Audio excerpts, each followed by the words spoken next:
প্রিয় দর্শক, সাজ্জাদ কাদিরের শুভেচ্ছা নিন। এই মুহূর্তে আপনাদের সামনে কথা বলতে এসেছি। টাইম ম্যাগাজিনকে কি আওয়ামী লীগের নিষেধাজ্ঞা প্রত্যাহারের ইঙ্গিত দিলেন তারেক রহমান? দর্শক, গতকাল বিশ্বখ্যাত টাইম ম্যাগাজিনে তারেক রহমানের একটি দীর্ঘ সাক্ষাৎকার ভিত্তিক প্রতিবেদন প্রকাশিত হয়েছে, প্রায় 3300 শব্দের। এই সাক্ষাৎকারে তারেক রহমান রাজনৈতিক দলের নিষিদ্ধ প্রসঙ্গে একটি কথা বলেছেন, যেটি খুবই তাৎপর্যপূর্ণ। অনেক কথাই বলেছেন এই সাক্ষাৎকারে। এর মধ্যে তিনি রাজনৈতিক দলের নিষেধাজ্ঞা বিরোধিতা করে বলেন যে আজ কাউকে নিষিদ্ধ করলে কাল তাকেও নিষিদ্ধ করা হতে পারে। আমরা এই কথাটি থেকে কি ধরে নিতে পারি? এই মুহূর্তে নিষিদ্ধ রাজনৈতিক দল আওয়ামী লীগ। এই আওয়ামী লীগকে নিষিদ্ধ করা প্রসঙ্গে কি তারেক রহমান ভোটের 2 সপ্তাহ আগে এমন ইঙ্গিত দিলেন? এটা কেন করলেন? আওয়ামী লীগের ভোটটা পাবার জন্য, নাকি ক্ষমতায় এসে আওয়ামী লীগের নিষেধাজ্ঞা প্রত্যাহার করবেন? ঠিক একদিন আগে আওয়ামী লীগ প্রধান শেখ হাসিনা এবং বাংলাদেশের নির্বাসিত প্রধানমন্ত্রী শেখ হাসিনা জি24 ঘন্টার পক্ষ থেকে একদিন আগে যে সাক্ষাৎকারটি প্রকাশ হয়েছিল, সেখানে ছিল শেখ হাসিনাকে প্রশ্ন করা হয়েছিল যে তারেক রহমান ও বিএনপি তাদের কি বিশ্বাস করা যায়? আওয়ামী লীগ প্রধান শেখ হাসিনা বলেছিলেন যে বিএনপি ও আওয়ামী লীগের দীর্ঘদিনের সংসদীয় প্রতিদ্বন্দ্বিতা রয়েছে, এটাই গণতন্ত্রের স্বাভাবিক রীতি। শক্তিশালী বিরোধিতা শাসন ব্যবস্থাকে আরও মজবুত করে, কিন্তু কিছু বাস্তব সত্য ভুললে চলবে না।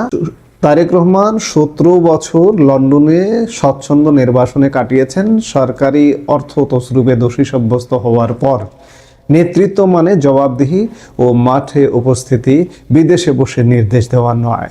আরও উদ্বেগজনক বিষয়, বিএনপির চরমপন্থী শক্তির সঙ্গে আপোষ করার দীর্ঘ ইতিহাস রয়েছে।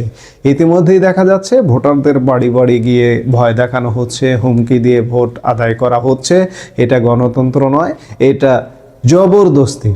তারেক রহমানের প্রতি পুরোপুরি যে বিশ্বাস আছে শেখ হাসিনার, সেটিও নয়, কিন্তু শেখ হাসিনা তারেক রহমানের প্রতি একটি বলা যায় আর্জি বা দাবি জানিয়েছেন যে বিএনপি যদি সরকার গঠন করে আমি আশা করব, আর্জি বলা ঠিক হবে না, আশাবাদ ব্যক্ত করেছেন যে আশা করব তারা আওয়ামী লীগের উপর থেকে নিষেধাজ্ঞা তুলে নিয়ে প্রকৃত সংসদীয় গণতন্ত্র ফিরিয়ে আনবে। প্রকৃত বিরোধী দল ছাড়া সংসদ কখনো সংসদ হতে পারে না। 27 তারিখে জি24 এর এই সাক্ষাৎকার প্রকাশিত হয়েছে, আর 28 তারিখে 28 জানুয়ারি প্রকাশিত হলো তারেক রহমানের টাইম ম্যাগাজিনের সাক্ষাৎকার। শেখ হাসিনার সেই আর্জি বা আশাবাদের সাথে তারেক রহমানের আশাবাদ মনে হচ্ছে যেন খানিকটা মিলে যাচ্ছে, যে রাজনৈতিক দল নিষিদ্ধ করার বিরুদ্ধে তার অবস্থান। আজ কাউকে নিষিদ্ধ করলে কাল তাকেও নিষিদ্ধ হতে পারে। দীর্ঘ 17 বছর নির্বাসন শেষে দেশে ফিরে এখন বাংলাদেশের রাজনীতির কেন্দ্রবিন্দুতে তারেক রহমান।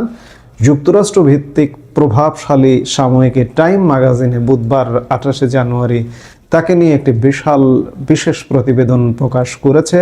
টাইম ম্যাগাজিনের সেই প্রতিবেদনে তারেক রহমানকে আখ্যা দেওয়া হয়েছে বাংলাদেশের প্রডিগাল সন বা প্রত্যাবর্তনকারী উত্তরাধিকারী হিসেবে। প্রতিবেদনে বলা হয়েছে, কণ্ঠস্বর ভাঙা ও শারীরিক দুর্বলতা সত্ত্বেও রাজনীতিতে সক্রিয় ভূমিকায় ফেরার সংকল্প স্পষ্ট তারেক রহমানের। দেশে ফেরার কয়েকদিনের মধ্যেই তার মা বাংলাদেশের প্রথম নারী প্রধানমন্ত্রী খালেদা জিয়ার মৃত্যু তাকে ব্যক্তিগতভাবে ভীষণ নাড়া দিলেও রাজনৈতিক দায়িত্ব পালনের ব্যাপারে তিনি অনড়। টাইমের সঙ্গে একান্ত সাক্ষাৎকারে তারেক রহমান বলেন, দায়িত্ব এড়িয়ে যাওয়ার সুযোগ নেই। দেশের মানুষ তাকে যে আস্থা দিয়েছে সেটাই তার রাজনীতিতে থাকার প্রধান কারণ। তিনি স্পষ্ট করে বলেন, তিনি শুধু পারিবারিক পরিচয়ের কারণে রাজনীতিতে নেই, বরং দলের সমর্থকরাই তাকে সামনে এনেছে। দেশে ফেরার পর এটাই ছিল তারেক রহমানের প্রথম সাক্ষাৎকার। প্রতিবেদনে উল্লেখ করা হয়, আসন্ন 12 ফেব্রুয়ারির জাতীয় নির্বাচনে তারেক রহমান পরিষ্কারভাবে এগিয়ে থাকা প্রার্থী। সাম্প্রতিক জনমত জরিপ অনুযায়ী তার নেতৃত্বাধীন বিএনপির প্রতি প্রায় 70% ভোটারের সমর্থন রয়েছে, যেখানে নিকটতম প্রতিদ্বন্দ্বী জামাতে ইসলামের জনসমর্থন মাত্র 19%। আমি আগেই বললাম যে টাইম ম্যাগাজিনের প্রায় 3300 শব্দের বিশাল প্রতিবেদনে বাংলাদেশের সামগ্রিক পরিস্থিতিও বিশ্লেষণ করা হয়েছে। উচ্চ মূল্যস্ফীতি, টাকার দুর্বল মান, বৈদেশিক মুদ্রার রিজার্ভ সংকট এবং যুব বেকারত্ব বড় চ্যালেঞ্জ হিসেবে চিহ্নিত করা হয়েছে। প্রতি বছর 20 লাখ তরুণ কর্মবাজারে প্রবেশ করলেও সেই অনুপাতে কর্মসংস্থান সৃষ্টি হচ্ছে না। এ বিষয়টি তারেক রহমানের জন্য বড় পরীক্ষা বলে উল্লেখ করেছে টাইম। নীতিগতভাবে একজন টেকনোক্র্যাটিক রাজনীতিক হিসেবে তুলে ধরা হয়েছে। তিনি খাল খনন, ব্যাপক বৃক্ষ রোপণ, ঢাকায় নতুন সবুজ অঞ্চল তৈরি, বর্জ্য থেকে বিদ্যুৎ উৎপাদন, দক্ষতা উন্নয়ন এবং বেসরকারি খাতের সঙ্গে স্বাস্থ্য খাতে অংশীদারত্বের পরিকল্পনার কথা বলেছেন। তারেক রহমানের বিশ্বাস, এসব পরিকল্পনার 30% বাস্তবায়ন করতে পারলেও জনগণ তাকে সমর্থন করবে। টাইমের সাক্ষাৎকারে তারেক রহমান যেমন রাজনৈতিক দলের নিষিদ্ধের বিরোধিতা করেছেন, ঠিক তেমনি প্রতিবেদনে শেখ হাসিনাকে স্বৈরাচারী উল্লেখ করে তার পতনের পর বাংলাদেশের রাজনৈতিক রূপান্তর, ছাত্র আন্দোলন, আইন শৃঙ্খলা পরিস্থিতির অবনতি এবং ইসলামপন্থী রাজনীতির উত্থান নিয়েও বিস্তারিত আলোকপাত করেছে। এতে বলা হয়েছে, অন্তর্বর্তী সরকারের সংস্কার প্রচেষ্টা এখনো অসম্পূর্ণ এবং নির্বাচন পরবর্তী বাংলাদেশ কোন পথে যাবে সেটাই সবচেয়ে বড় প্রশ্ন।